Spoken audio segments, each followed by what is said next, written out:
بسم اللہ الرحمن الرحیم۔ جیسا کہ آپ حضرات کے علم میں ہے کہ رمضان المبارک کا بابرکت مہینہ شروع ہے۔ اس مہینے میں ہماری یہ تیسری مجلس ہے۔ اس مجلس میں ہم بہت ہی اہم موضوع اور ٹاپک پر گفتگو کریں گے، اور وہ ہے زکوٰۃ کے مسائل، اور اس میں کچھ جدید قسم کے مسائل بھی ہیں۔ ان سب کا حکم انشاء اللہ الرحمن ہم اس مجلس میں بیان کریں گے۔ اس سلسلے میں سب سے پہلا سوال حاجی لال باچا نے پوچھا ہے، اور وہ یہ ہے کہ اگر ٹیکسی کے لیے کسی نے موٹر کار خریدی ہو تو کیا اس کی قیمت پر زکوٰۃ دینا لازم ہے یا نہیں؟ اس سوال کے جواب کے سمجھنے سے پہلے ایک اصول ہمیں سمجھ لینا ضروری ہے، اور وہ یہ ہے کہ زکوٰۃ جو ہے وہ ہر قسم کے اموال پر لازم نہیں ہے، بلکہ وہ مخصوص قسم کے اموال ہیں جن میں بڑھنے کی صلاحیت موجود ہوں، اور ان اموال میں سونا ہے، چاندی ہے، اور نقدی ہے، اور مال تجارت ہے۔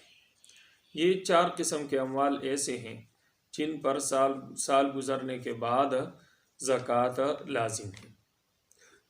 ان میں دو قسم کے اموال کے ہم کچھ وضاحت کریں گے۔ ایک ہے نقدی۔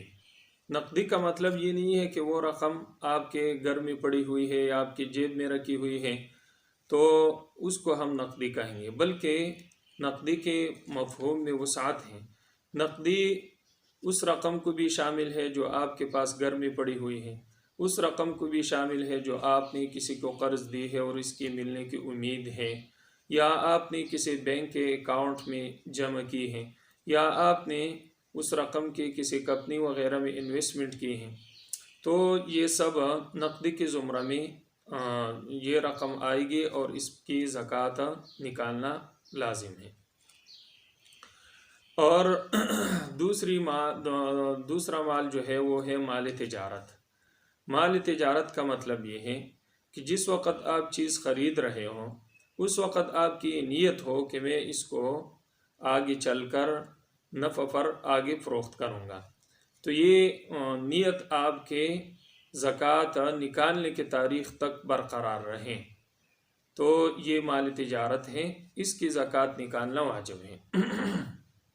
اگر بیچ میں آپ کی نیت بدل گئی تب بھی یہ مال تجارت نہیں رہا، اور اسی طرح اگر آپ نے تجارت کی نیت کی اور پھر آپ کے نیت میں تبدیلی آ گئی، پھر اس کے بعد پھر آگے جو ہے فروخت کرنے کی نیت کی تجارت کے غرض سے، تو تب بھی زکوٰۃ لازم نہیں ہے۔ تو یہ جو ٹیکسی کے بارے میں انہوں نے مسئلہ پوچھا ہے، تو یہ چونکہ مال تجارت کے زمرے میں نہیں آتا، لہٰذا اس پر زکوٰۃ لازم نہیں ہے۔ اسی طرح گھر میں ضرورت کے لیے اگر انہوں نے موٹر کار رکھی ہوئی ہے، یا بچوں کے لیے ہے، بیوی کے لیے الگ الگ کاریں ہیں، تو ان پر بھی زکوٰۃ نہیں ہے۔ تو لہٰذا ٹیکسی پر زکوٰۃ، اس کی رقم قیمت پر زکوٰۃ تو نہیں ہے، البتہ جو آمدن اس کی ہے وہ باقی رقم کے ساتھ مل کر اگر نصاب تک پہنچتی ہو تو اس صورت میں آمدن پر سال گزرنے کے بعد زکوٰۃ لازم ہوگی۔ دوسرا سوال جو ہے وہ حاجی گل ملا نے پوچھا ہے، اور وہ یہ ہے کہ زکوٰۃ کا مستحق کون ہے، اور اسی طرح اگر کسی شخص کو زکوٰۃ دی جائے اور بعد میں پتہ چل جائے کہ وہ غیر مستحق ہیں تو کیا اس شخص پر دوبارہ زکوٰۃ دینا لازم ہے یا نہیں؟ تو اس سلسلے میں یہ اصول ذہن میں رکھ لینا ضروری ہے کہ نصاب کے دو قسمیں ہیں۔ ایک وہ نصاب ہے جس کے مالک پر زکوٰۃ دینا لازم ہے، اور ایک وہ نصاب ہے جس کے مالک کے لیے زکوٰۃ لینا جائز نہیں ہے، البتہ اس پر دینا لازم نہیں۔ تو جس پر زکوٰۃ دینا لازم ہے وہ صاحب نصاب ہے جو چار چیزیں میں نے بتائی کہ وہ سونا ہو یا چاندی ہو، مال تجارت ہو اور نقدی ہو، تو ان اموال کا نصاب ہو کسی کے پاس تو اس پر تو زکوٰۃ دینا لازم ہے، اور وہ بھی مطلقاً نہیں ہے، بلکہ اگر صرف سونا ہے تو وہ 7.5 تولے کا ہونا ضروری ہے۔ اس کے علاوہ اگر صرف چاندی ہے یا صرف نقدی ہے یا صرف مال تجارت ہے یا ان کا مجموعہ ہے تو زکوٰۃ اس وقت دینا لازم ہوگا کہ جب یہ چاندی کے نصاب کے بقدر ہوں، یعنی 52.5 تولے چاندی یا 612.35 گرام چاندی کی قیمت کے برابر ہوں، تو اس صورت میں ان اموال کی زکوٰۃ کی ادائیگی لازم ہوگی۔ اگر اس سے کم ہے تو پھر بھی زکوٰۃ دینا لازم نہیں ہے۔ تو یہ تو وہ شخص ہیں۔ ہاں، اگر سونا کے ساتھ مثلا کسی عورت کے پاس زیورات ہے اور اس کے پاس کچھ نقد رقم بھی ہے اور وہ 52.5 تولے چاندی تک اس کی مقدار پہنچ جاتی ہے، قیمت پہنچ جاتی ہے، تو اس صورت میں بھی زکوٰۃ دینا لازم ہے۔ یہ تو وہ نصاب ہے جس کے مالک پر زکوٰۃ کی ادائیگی لازم ہے۔ اب دوسرا نصاب، اس میں ایک چیز کا ہم اضافہ کریں گے اور وہ ہے ضرورت سے زائد سامان۔ ضرورت سے زائد کا مطلب یہ ہے کہ وہ بالکل ضرورت ہی نہیں ہے، مثلا ڈیکوریشن کے لیے آپ نے کوئی چیزیں رکھی ہوئی ہیں، کچھ چیزیں رکھی ہوئی ہے تو وہ ضرورت سے زائد سامان کہلاتا ہے۔ اسی طرح مثلا گھر میں برتنوں کے مختلف سیٹ رکھی ہوئی ہے، ان میں سے کوئی ایک سیٹ جو ہے نا آپ کا زیر استعمال ہے اور باقی فک رکھی ہوئی ہیں، اسی طرح چارپائیاں ہیں اور وغیرہ اور دیگر چیزیں ہیں جو استعمال بھی نہیں ہے اور ضرورت کی نہیں ہے، تو وہ ضرورت سے زائد سامان کہلاتا ہے۔ اس چیز کا ہم ان 4 چیزوں میں اضافہ کریں گے۔ اگر کسی شخص کے پاس سونا، چاندی یا نقدی اور جناب ضرورت سے زائد سامان بقدر نصاب موجود ہیں تو اس شخص پر زکوٰۃ دینا تو لازم نہیں ہے، البتہ اس کے لیے زکوٰۃ لینا بھی جائز نہیں ہے۔ یہ متوسط قسم کا طبقہ ہے جس کا حکم یہی ہے کہ ان پر زکوٰۃ دینا تو لازم نہیں ہے، البتہ لینا بھی جائز نہیں ہے۔ اور ایک مالدار طبقہ ہے تو مالدار طبقہ پر زکوٰۃ کی ادائیگی لازم ہے۔ اب زکوٰۃ کا مستحق وہ شخص ہوگا جو ان دونوں نصابوں کا مالک نہ ہو، یعنی اس کے پاس نہ سونا ہو بقدر نصاب، نہ چاندی ہو، نہ نقدی ہو اور نہ سامان تجارت ہو اور نہ ضرورت سے زائد سامان بقدر نصاب موجود ہو، تو پھر اس شخص کو زکوٰۃ دی جا سکتی ہے۔ تیسرا مسئلہ جو انہوں نے پوچھا ہے کہ اگر کسی شخص کو زکوٰۃ دی اور بعد میں وہ غیر مستحق نکلا تو اس پر دوبارہ زکوٰۃ کی ادائیگی لازم ہوگی یا نہیں، تو اس سلسلے میں یہ بات ذہن میں رکھے کہ اگر اس نے پہلی پوری تحقیق کر لی یا ان سے پوچھ لیا کہ بھائی آپ زکوٰۃ کے مستحق ہو یا نہیں، اور ظن غالب پر عمل کرتے ہوئے انہوں نے اس کو مستحق سمجھا اور زکوٰۃ کی رقم دی اور بعد میں وہ غیر مستحق نکلا، تو اس پر دوبارہ زکوٰۃ نکالنا لازم نہیں ہے۔ البتہ اگر تحقیق کیے بغیر اور ان سے پوچھے بغیر انہوں نے اس کو مستحق سمجھ کر زکوٰۃ دی اور بعد میں پتہ چلا کہ وہ غیر مستحق ہے، تو اس پر اتنی رقم کی زکوٰۃ کی ادائیگی دوبارہ لازم ہوگی۔ تیسرا سوال جو ہے وہ مولانا عبدالعزیز صاحب نے نسبت سے پوچھا ہے کہ بیسی پر زکوٰۃ ہے یا نہیں۔ تو اس کی 2 صورتیں ہیں۔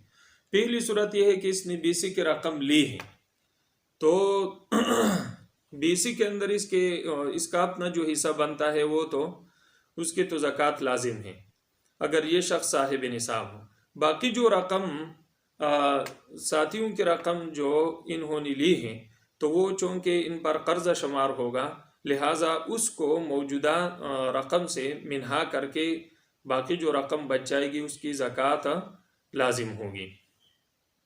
اور اگر اس نے بیسی کے اندر کوئی رقم جمع کروائی ہے تو اس صورت میں گویا کہ یہ ان لوگوں پر ایک قرض ہے جس کے ملنے کی امید بھی ہے، تو اس صورت میں اس رقم کی زکوٰۃ کی ادائیگی اس شخص پر لازم ہوگی۔ اسی طرح اگر کسی اور پڑ میں انہوں نے رقم جمع کروائی ہے کسی اور چیز میں تو اس کی زکوٰۃ نکالنا بھی لازم ہے۔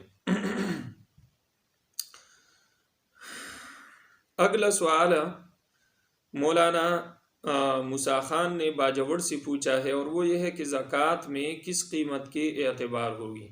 یعنی سامان تجارت ہے تو اس کا اگر کوئی شخص زکوٰۃ نکالنا چاہتا ہے تو قیمت خرید کے اعتبار سے زکوٰۃ نکالے گا یا قیمت فروخت کے اعتبار سے؟ تو اس سلسلے میں یہ بات ذہن میں رکھیں کہ زکوٰۃ سامان تجارت میں وہ قیمت فروخت جو ہے اس کے اعتبار سے ادا کرنا لازم ہے، یعنی جو مارکیٹ ویلیو ہو اس چیز کے، اس ویلیو کے اعتبار سے زکوٰۃ کی ادائیگی لازم ہوگی۔ لیکن آگے انہوں نے یہ بھی پوچھا ہے کہ کبھی چیز مختلف دکاندار مختلف ریٹوں پر فروخت کرتے ہیں، مثلا اگر کوئی فرچون پر چیزیں بیچتا ہے تو ان چیزوں کی قیمت مختلف ہوتی ہے ان چیزوں سے جو لوگ تھوک کے ذریعے سے آگے چیزیں بیچتے ہیں۔ تو اس میں یہ بات ذہن میں رکھے کہ جو دکاندار جس طرح چیز فروخت کرتا ہے اسی قیمت کے اعتبار سے زکوٰۃ کی ادائیگی لازم ہے۔ مثلا اگر وہ پرچون کے اعتبار سے یعنی ریٹیل سیل کرتا ہے تو اس صورت میں وہ اسی قیمت کے اعتبار سے زکوٰۃ ادا کریں، اور اگر ہول سیل کے حساب سے وہ چیزوں کو بیچتا ہے تو وہ ہول سیل کی قیمت کا اعتبار کر کے آگے زکوٰۃ ادا کرے گا۔ یہ قیمت کے اعتبار سے تفصیل ہو گئی۔ آگے حاجی عبدالحکیم صاحب نے 2 سوالات پوچھے ہیں۔ ایک یہ ہے کہ عمرہ کے لیے رکھی ہوئی رقم پر زکوٰۃ اور اسی طرح داماد کو زکوٰۃ دی جا سکتی ہے یعنی؟ تو ان 2 سوالوں میں سے پہلے سوال کا جواب یہ ہے کہ جیسے کہ ہم نے بتایا کہ زکوٰۃ کے لیے نقدی کا ہونا ضروری ہے، باقی یہ ضروری نہیں ہے کہ وہ کسی ضرورت کے خاطر رکھی ہو یا ویسے رکھی ہوئی ہو۔ تو لہٰذا اگر وہ رقم عمرے کے لیے کسی نے رکھی ہے یا شادی کے لیے یا مکان بنانے کے لیے یا کسی اور غرض کے لیے رکھی ہے لیکن وہ نقدی کے زمرے میں آتا ہے، لہٰذا سال گزرنے پر جب زکوٰۃ کی ادائیگی کی تاریخ آئے گی تو اس رقم سے بھی زکوٰۃ نکالنا واجب ہے۔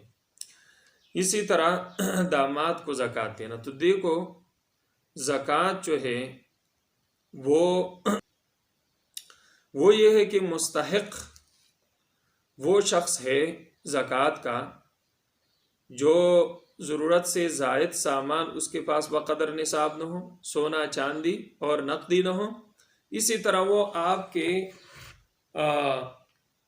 جو ہے نا اصول میں سے نہ ہو، یعنی باپ نہ ہو، دادا نہ ہو، اور دادی نہ ہو، نانی نہ ہو، نانا نہ ہو، اوپر تک ان میں سے کوئی رشتہ آپ کا ان کے ساتھ نہ ہو۔ اسی طرح نیچے آپ کے فروع میں سے بھی نہ ہو، مثلا بیٹا نہ ہو، بیٹی نہ ہو، پوتا پوتی اور نواسا نواسی نیچے تک ان میں سے کوئی نہ ہو۔ باقی اسی طرح زوجین میں سے بھی ایک دوسرے کو زکوٰۃ نہیں دے سکتے۔ باقی جو رشتہ دار ہیں مثلا داماد ہو گیا، وہ اگر زکوٰۃ کا مستحق ہے تو اس کو زکوٰۃ دی جا سکتی ہے۔ اسی طرح اگر بھائی ہے، بہن ہے وغیرہ اور وہ زکوٰۃ لینے کے مستحق ہے تو ان کو بھی زکوٰۃ دی جا سکتی ہے۔ والسلام۔